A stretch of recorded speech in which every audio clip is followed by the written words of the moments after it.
उन्हें राम मंदिर क्यों जाना है? उनका राम से वास्ता क्या है? उनको ये नहीं पता कि जिसको वो मानने वाले हैं, जिसको राष्ट्रपिता वो कहते हैं, उसका अंतिम शब्द क्या था? हे राम। इस देश में पागल स्वामी प्रसाद मौर्य में कोई फर्क नहीं है। इसको ये नहीं पता कि लुभा किसको रहा है, अखिलेश यादव के बाप ने किसको लुभाया था। जो स्वामी प्रसाद मौर्य बोलते हैं उसमें 100% योगदान अखिलेश यादव का होता है। और तुम तो उत्तर प्रदेश के सूबे के मुख्यमंत्री, तुम्हारे पिता उत्तर प्रदेश के मुख्यमंत्री, तुम्हारा जितना योगदान कार सेवकों की हत्या में है, तुम्हें तो वहाँ सबसे पहले होना चाहिए। उसको तो राम जी जाके योगी जी के अखिलेश यादव को पैर पकड़ लेने चाहिए। ये लालू यादव, अखिलेश यादव, तेजस्वी यादव, ये तेज प्रताप यादव, ये वो दल बदलू गैंग के लोग हैं, ये वो गिरगिट हैं कि सुबह जाके अपने बच्चों का मुंडन मंदिर में कराएंगे, वहीं जाके प्रार्थना करेंगे, वहीं जाके फूल चढ़ाएंगे, वहीं भगवान से सुबह जाके माफ़ी मांगेंगे और शाम को बोलेंगे तो है ही नहीं। और इनको सपने में रोज़ नहीं, दिन में 100 बार दिखने चाहिए। इनका आने वाला जो समय है वो राम के नाम से ही कटेगा। और जहाँ टेक्नोलॉजी खत्म होती है उसके बाद प्रभु के नाम की सेवा शुरू होती है। और ये जो सेवा है वो इन्हें भी मिलेगी। इनको भी वेंटिलेटर पे जाना है किसी दिन, इनको भी राम याद आएंगे।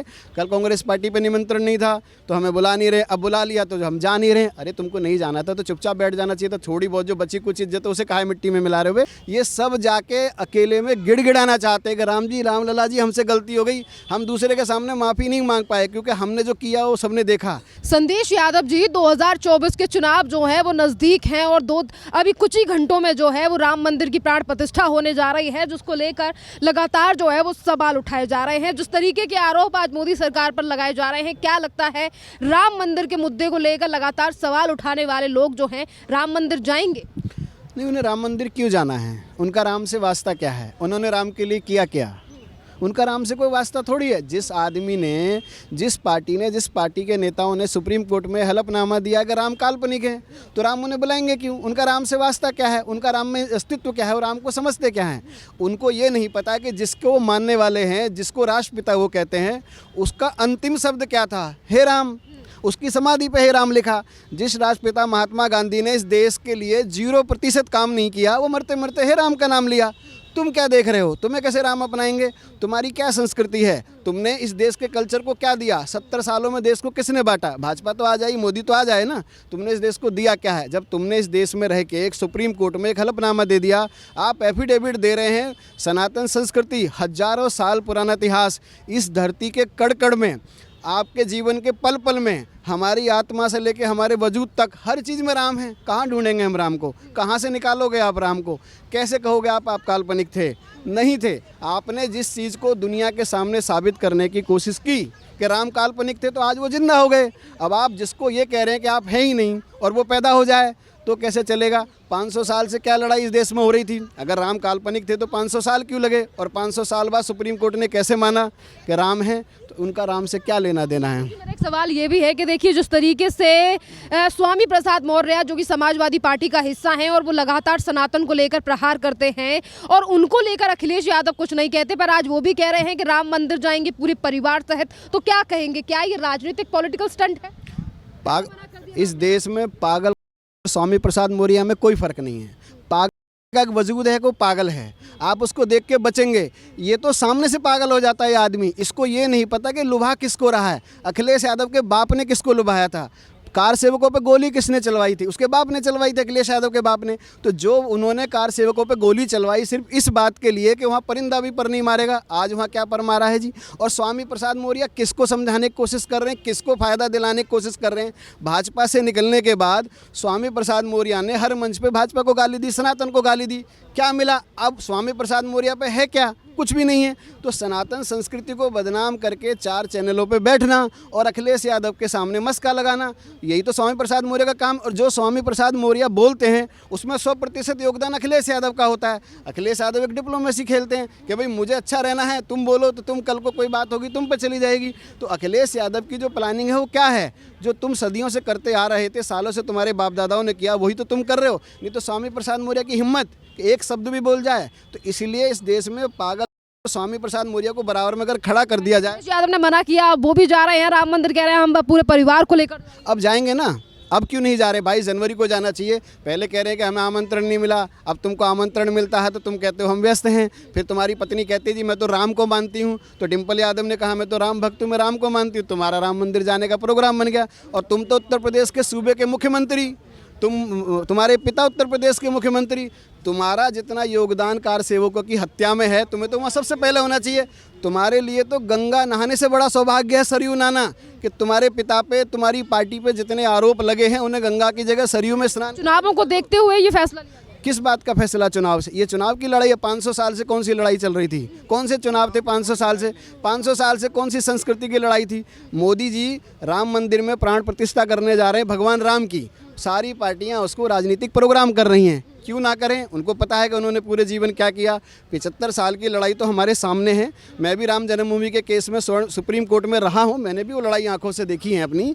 तो जब आप 75 साल से, तो हम और आप ही देख रहे हैं, 500 सालों की लड़ाई भी हम देख रहे हैं। तो जो आदमी कार सेवकों पे सीधी गोली ठुकवा रहा है, उसको तो प्रायश्चित करने का इससे अच्छा मौका नहीं है। उसको तो राम जी जाके योगी जी के अखिलेश यादव को पैर पकड़ लेने चाहिए कि महाराज जी मुझे माफ़ कर दीजिए, मेरे पिता से जो हुआ सो हुआ, मैं राम मंदिर के उद्घाटन के दौरान आपके साथ रहूंगा।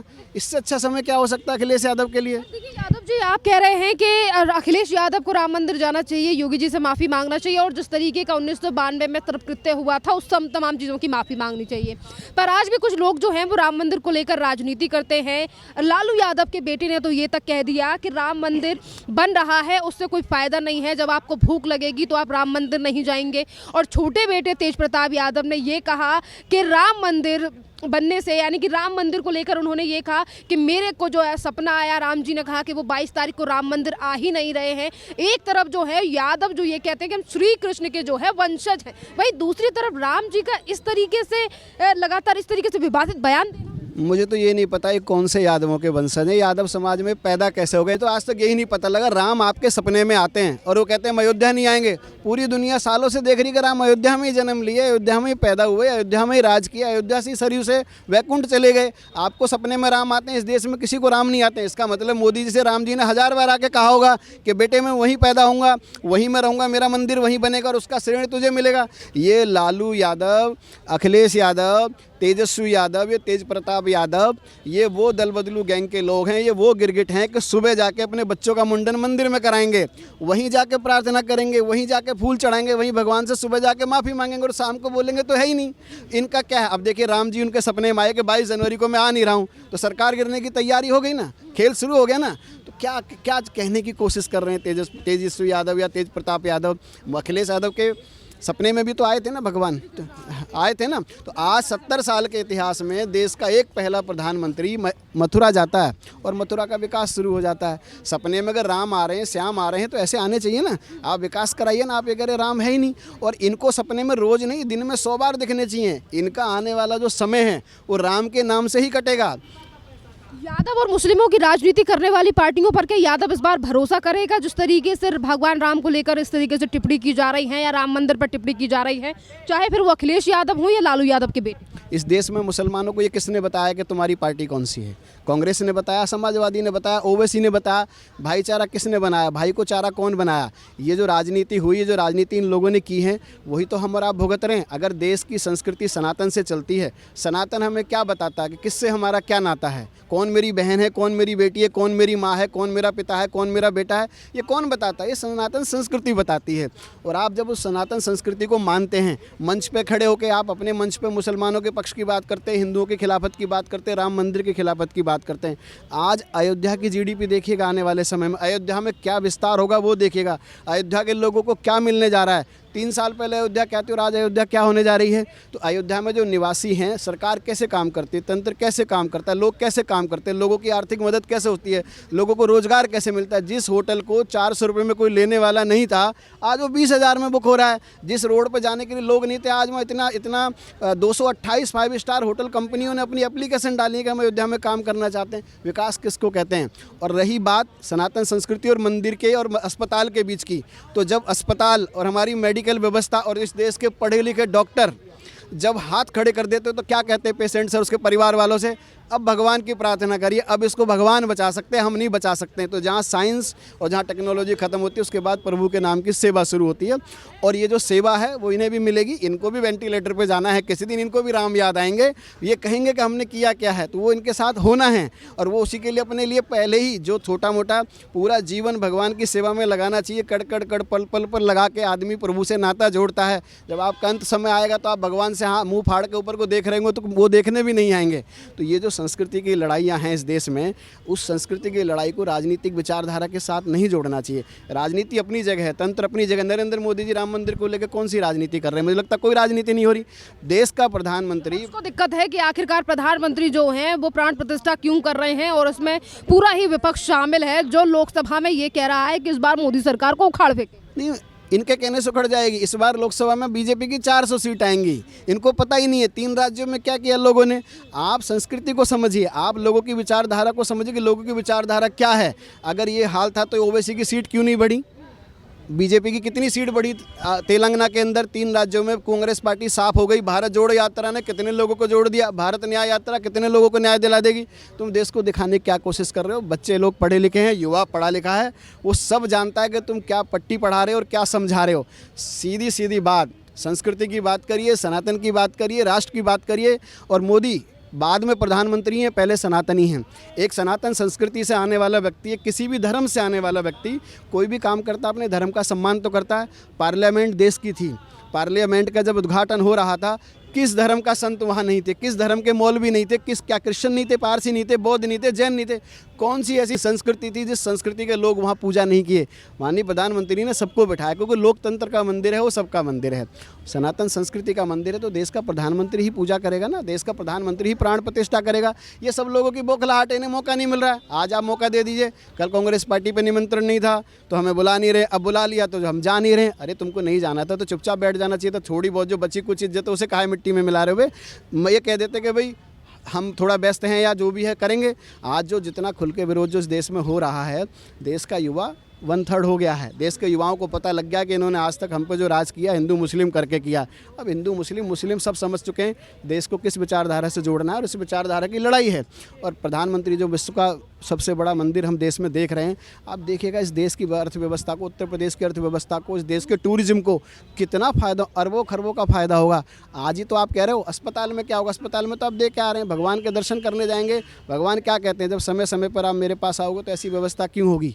आप अपने समय से अपनी संस्कृति से जुड़े रहिए, चीज़ें और हिसाब से चलती रहेंगी और उसका फ़ायदा उत्तर प्रदेश सरकार को मिलेगा, इस देश को मिलेगा, उत्तर प्रदेश के जन जन के लोगों को मिलेगा। अयोध्या का विकास खाली अयोध्या का विकास नहीं है, पूरे प्रदेश का विकास है, पूरे देश का विकास है, पूरे देश के नहीं पूरी दुनिया की संस्कृति का विकास है।